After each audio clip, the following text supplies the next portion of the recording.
Olá, galera, tudo bem com vocês? Professora Tatiane Ferreira aqui falando. Hoje a nossa aula será um pouquinho diferente. Nós iremos ter a nossa aula gravada, ok? Sobre o conteúdo da última unidade da apostila 2, Descolonização da África.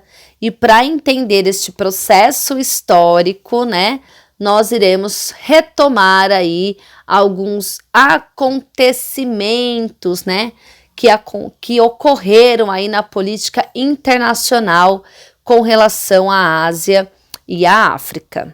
A nossa aula de hoje vai focar somente no continente africano, mas essa parte introdutória do nosso conteúdo acaba falando um pouquinho da Ásia, né? Por que isso acontece?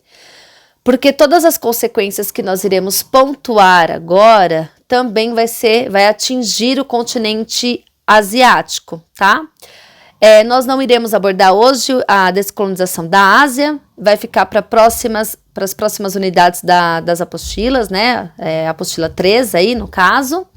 E hoje nós vamos focar só sobre o processo de descolonização da Ásia e da África, tá bom?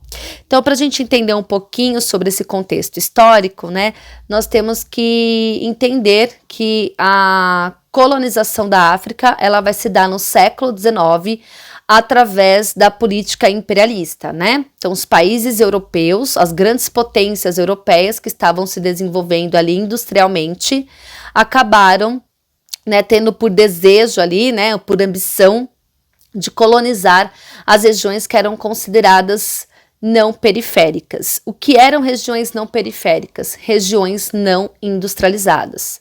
Então, quais os continentes que não faziam parte dessa industrialização? Neste momento, a Ásia e a África, tá? Então, as potências trataram de dividir, de partilhar essas regiões, né? Cada potência europeia ficou sobre a concessão, sobre o domínio de uma área. E isso vai se perdurar aí, né, por todo o período, né, final do século, no metade do século XIX, início do século XX, essas potências imperialistas aí dominando essas regiões, tá bom?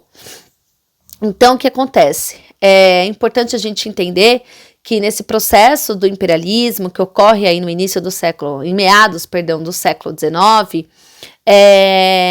os africanos, tanto os africanos quanto os asiáticos, eles não aceitaram pacificamente a invasão estrangeira, tá?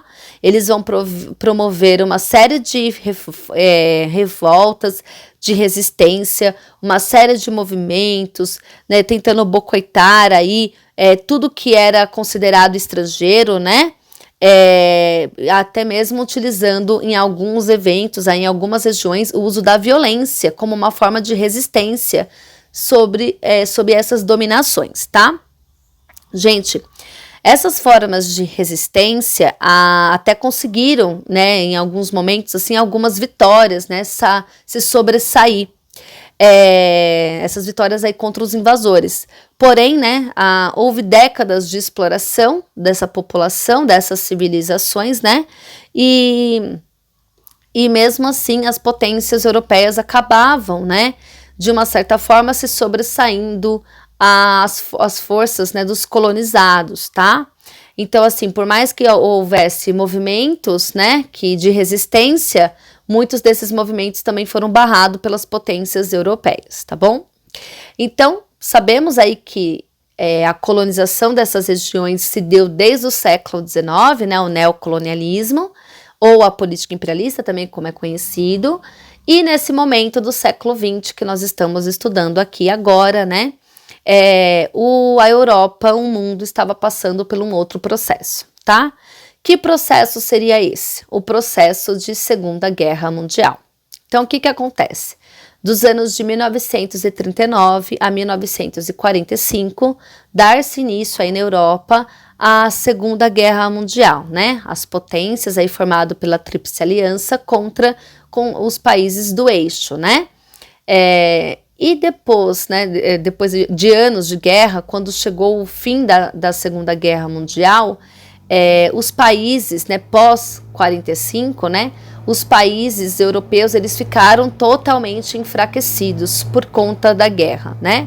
A Europa foi palco da guerra, então não seria diferente, né, esses países estar economicamente enfraquecidos, né, com a cabeça voltado para resolver os seus conflitos internos.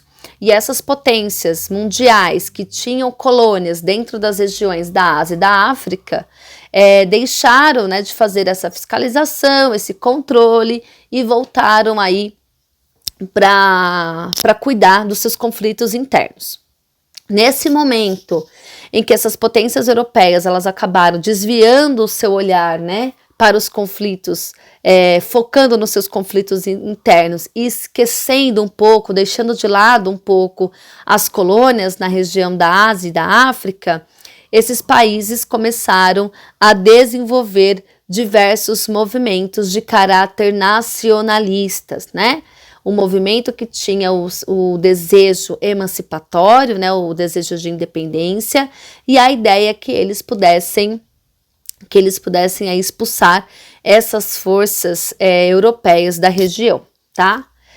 Galera, ao mesmo tempo que estava acontecendo esse processo aí pós-Segunda Guerra Mundial, que é o processo de descolonização da Ásia e da África, também deu início, neste mesmo momento, neste mesmo período, deu início à Guerra Fria. Então, o que foi a Guerra Fria? Nós já estamos estudando isso, né? Para vocês que estão assistindo esse vídeo, a gente já finalizou essa aula sobre Guerra Fria, nossa aula online, tá? Então, a Guerra Fria, que foi essa bipolarização do mundo entre capitalismo e socialismo, né? Esta guerra de conflito ideológico entre os Estados Unidos e a União Soviética, eles vão utilizar da Guerra Fria, né, para lutar indiretamente nesse conflito. Então, como eles irão lutar indiretamente? Tentando auxiliar esses países, né, da Ásia e da África no seu processo de descolonização. Em troca, esses países apoiavam, né, a política ou capitalista ou socialista. Então, cada país, a União Soviética e os Estados Unidos, vão tentar exercer influência dentro dessas regiões, tá bom? Dentro dos processos de independência, tudo bem? Bom, há alguns anos, né, à frente, né, esse processo de descolonização da Ásia e da África no século XX, ele também vai ser marcado, né, pela busca da autonomia política, autonomia econômica, né, e tudo isso vai ser discutido dentro da Conferência de Bandung, tá, que vai acontecer em 1955. A Conferência de Bandung, ela ocorre na Indonésia, ok, na Ásia, então a Ásia vai estar presente, né, nesse momento. Ela vai reunir aí cerca de 29 países, tanto da Ásia quanto da África, e esses países, eles acabaram optando por não se alinhar nem à política capitalista e nem à política socialista. Então, eles preferiram permanecer neutros dentro desse processo de Guerra Fria. Então, só para vocês não esquecerem, nesse mesmo momento estava acontecendo a Guerra Fria, tanto os Estados Unidos quanto a União Soviética tentando, né, interferir nessas regiões, buscando áreas de influência para o capitalismo e para o socialismo. E qual foi a reação desses países? É se manter neutros. Não iremos apoiar nem os Estados Unidos e nem a União Soviética, tá bom? Então vai ser uma decisão, né, aí por parte deles. E no futuro, gente, no futuro, assim, pós processo de independência, né, a gente vai ter como uma das consequências, eu já tô me adiantando aqui, né, mas a gente vai ter como uma das consequências os chamados países de terceiro mundo, que eram os países que não apoiavam nem o capitalismo e nem o socialismo, né, ele ficou aí em terceiro plano, digamos assim, né. É um país que vai ser caracterizado, são países, né, que serão caracterizados pela extrema pobreza, pela miséria, né, pelos baixos índices de desenvolvimento humano, né, e tal expressão, né, essa expressão de países de terceiro mundo, ele também acaba alcançando os países pobres da América Latina, Então, também vão receber os mesmos títulos, tudo bem?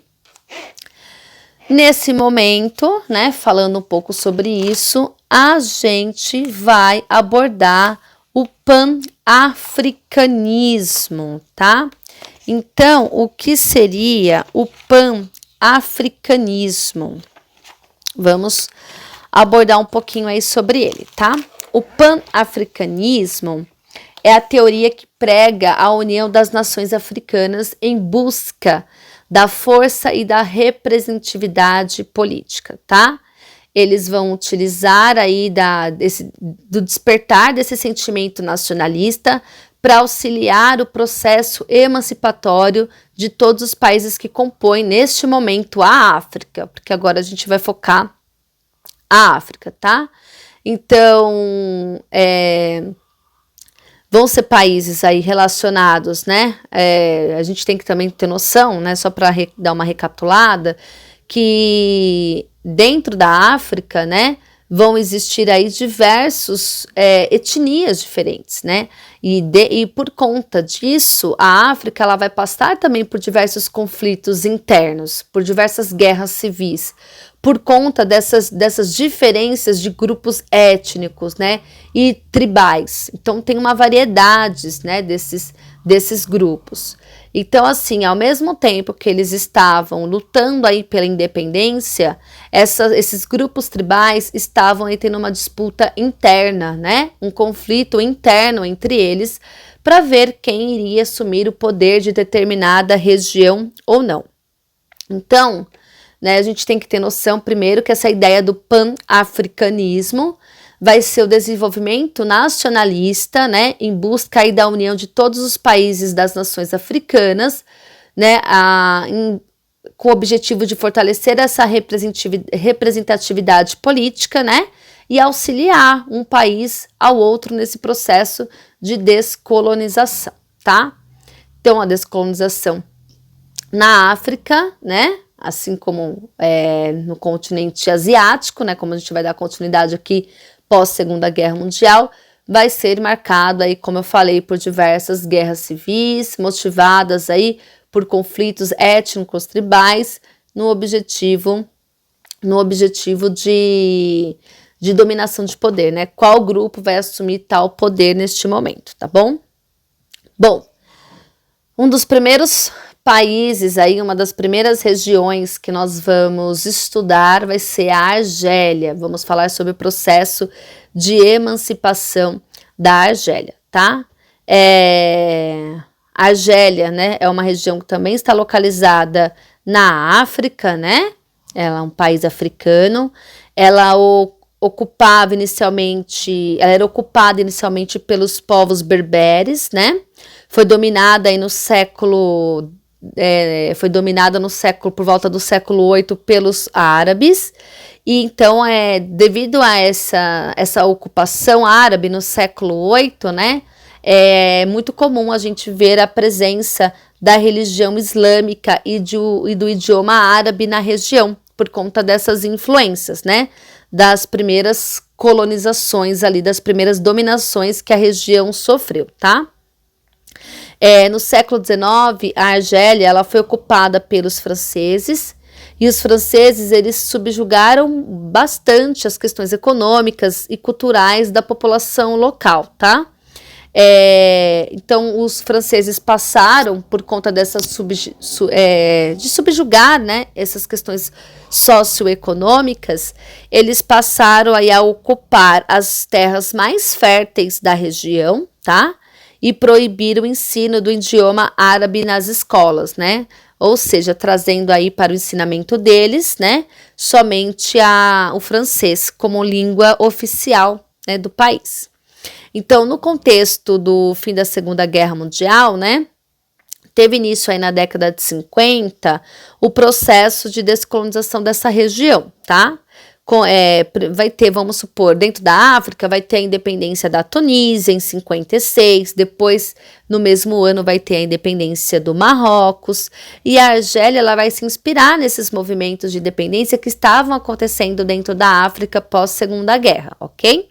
Então, a Argélia, ela vai ter mais dificuldade, vamos dizer assim, ela possui mais dificuldade de conseguir a sua independência do que, por exemplo, a Tunísia e o Marrocos, que vai ser um processo mais simples, vou colocar assim entre aspas, tá?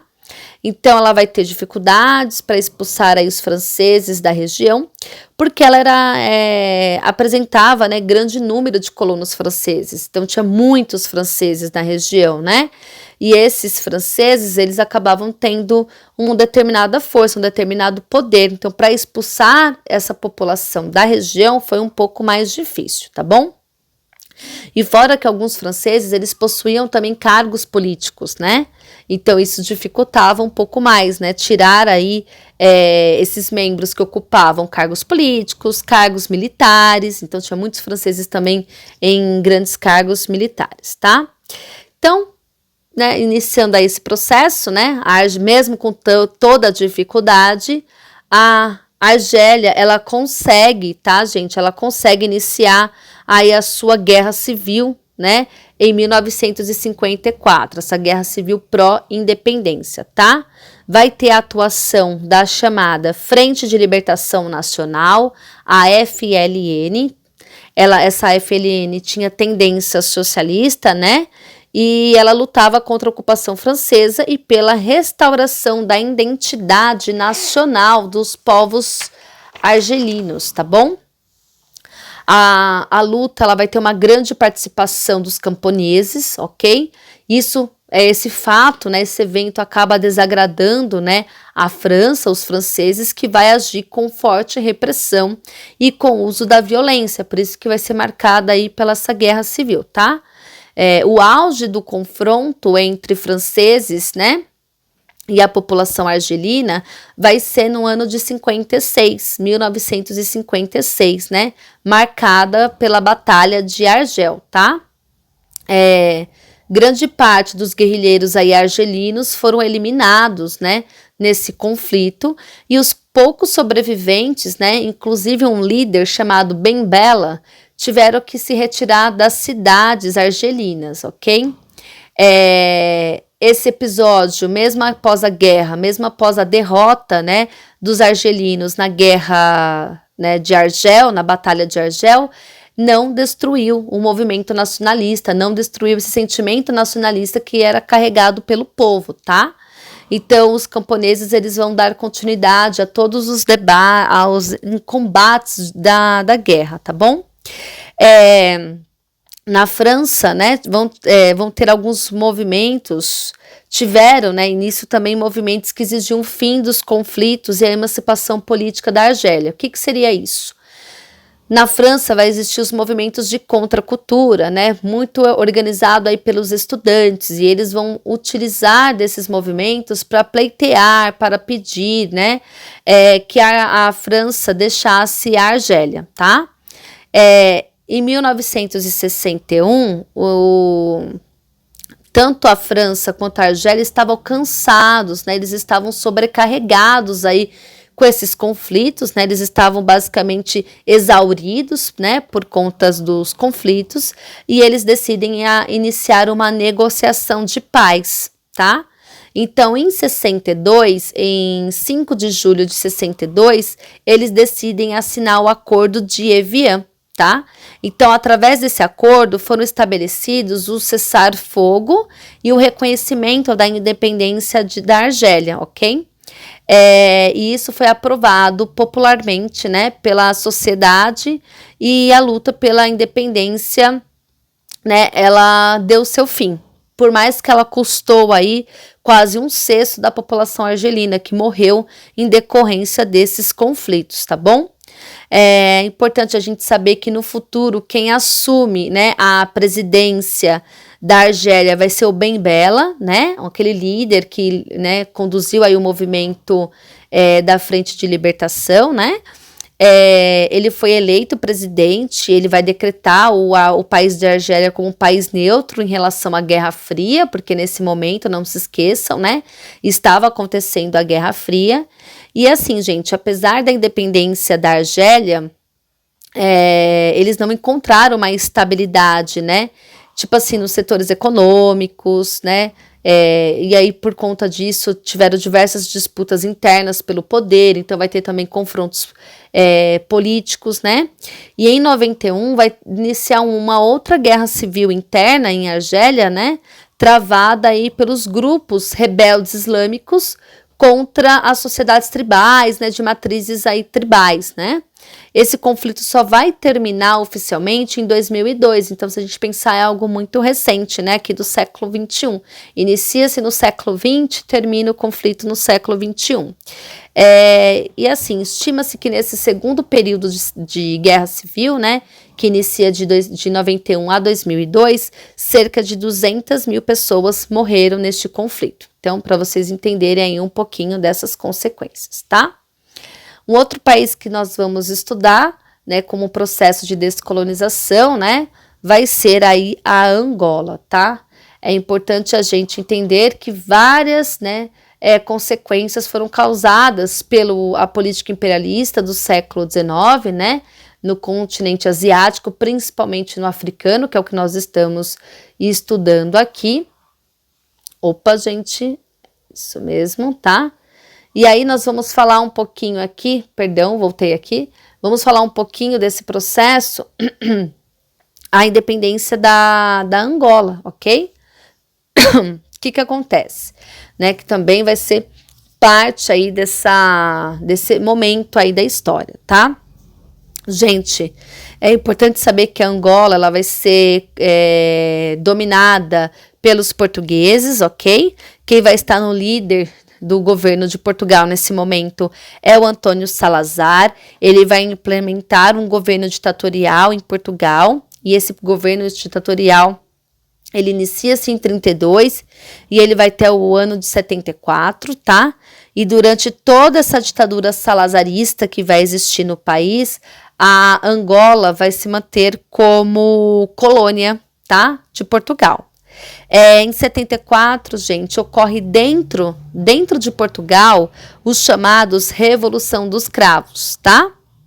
E a Revolução dos Cravos, ela vai colocar fim ao regime salazarista, ele vai acabar com o regime totalitário, né, de direita dentro de Portugal. E ele vai possibilitar o processo de descolonização da África, né, o processo de descolonização da Angola, Moçambique, Guiné-Bissau e Cabo Verde, que eram regiões colonizadas aí por Portugal.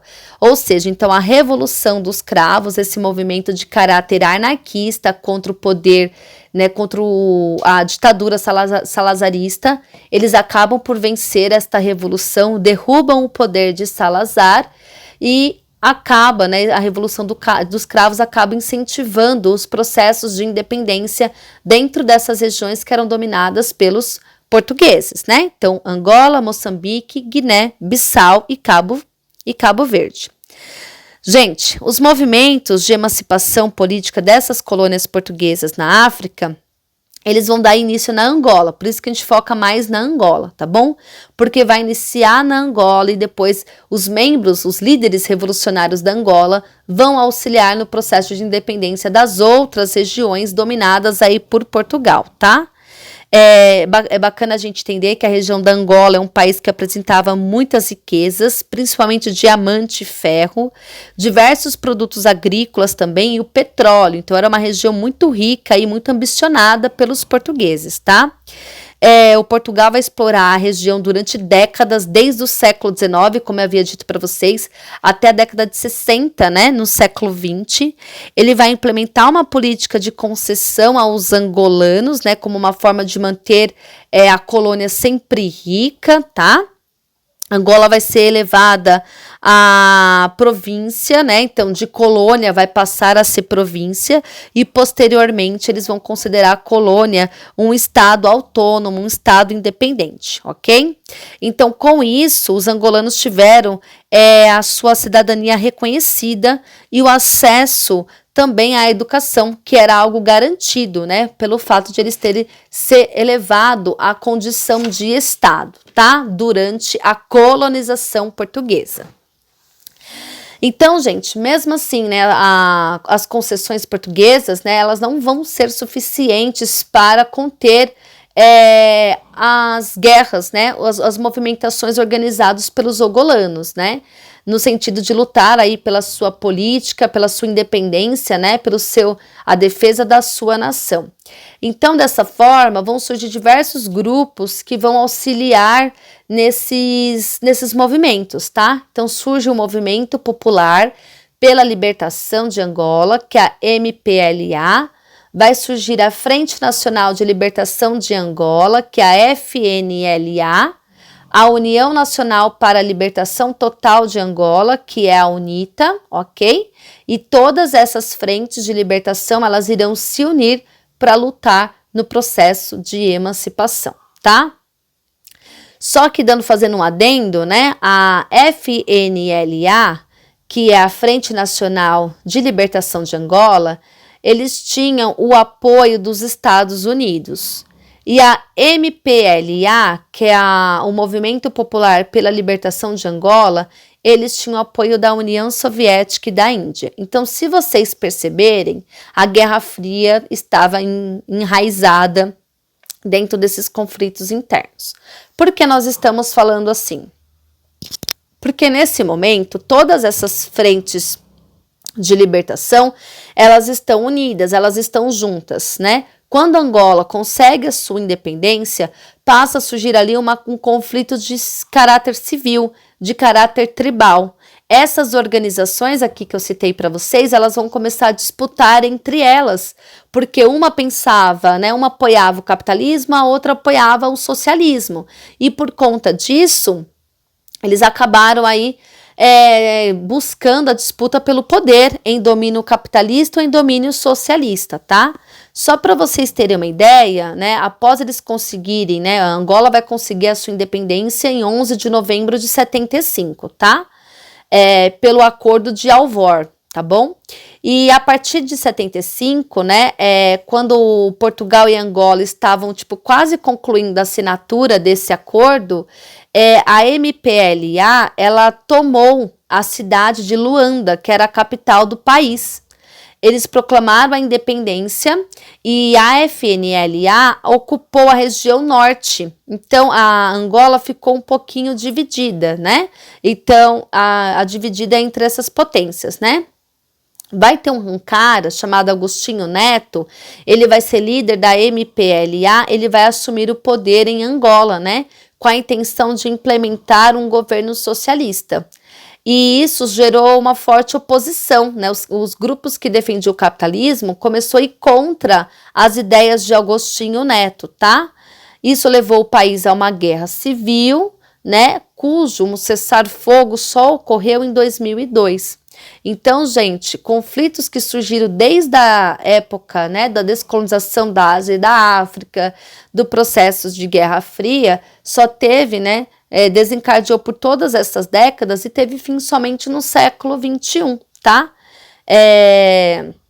Só para vocês terem uma ideia, mesmo que eles cessaram fogo em 2002, é muito atípico, né, a gente vê diversos desdobramentos, né, de conflitos nesse sentido nos dias atuais. Então, é uma região ainda que tem diversos conflitos, diversas guerras civis, disputas tribais até os dias de hoje, tudo bem?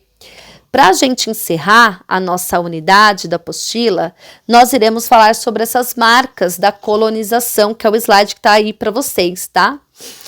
O que seriam essas marcas da colonização? É como esses países eles ficaram após a Segunda Guerra, o processo de descolonização da Ásia e da África, né? Então, só para vocês terem uma ideia, a África, né, teve o estabelecimento das fronteiras nas novas nações, né? Houve um intenso conflito entre as etnias e as tribos, e tribos diferentes que ficaram sob uma mesma nacionalidade. Ou seja, a ONU acabou auxiliando ali no processo, na reorganização das fronteiras dessas regiões, e ali, até os dias de hoje, tem conflitos étnicos de grupos, né, disputando o poder desses locais, tá, dessas regiões. É importante a gente também saber que após, né, a África romper com as metrópoles, que eram as potências europeias, né, um dos maiores desafios dessas regiões era estabelecer uma economia industrial, uma economia forte que possibilitasse aí o desenvolvimento nacional. Então, muitas dessas potências elas acabaram ainda sob o domínio das potências estrangeiras, né? Muitos desses países, deixa eu reformular aqui, né, para ficar mais fácil a compreensão, ficou ficaram dependentes da economia dos países europeus, porque eles tiveram essa dificuldade de desenvolver uma economia nacional, tá bom? Uma outra consequência que vai ter, que são bem profundas dentro da África, vai ser a falta de emprego, a falta de serviços públicos, de atendimento à população, né? A pobreza nesses países. E uma das principais consequências também é o apartheid, né? Que é essa política de segregação racial que vai surgir na década de 60 até 80 aí dentro dessas regiões, que é um tema para uma próxima aula, tudo bem? Galera, agradeço muito aí a atenção de vocês, estudem a unidade e nos vemos na nossa aula online, ok? Beijos!